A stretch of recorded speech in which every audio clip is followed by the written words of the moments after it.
Kan buong kopi parang bulan Kadot nangin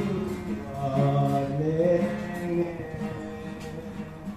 Masikot may sumin abangin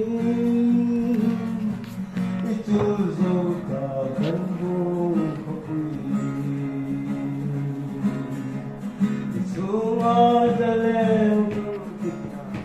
Rangway kortelong pikarakanti Masejong katianuan rin Ibuleta kandung kopi Moy malekan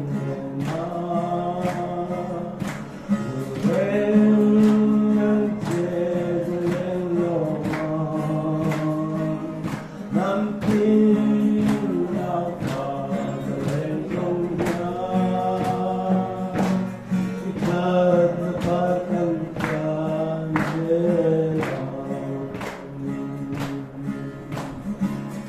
Bandung kopi dan dengan teh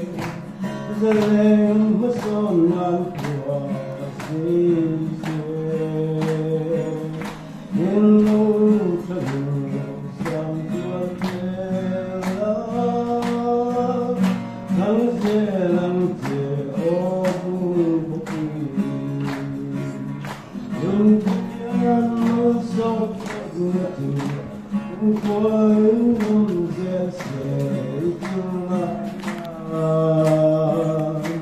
Masensiyam tu patian tu Rengang te obung kopi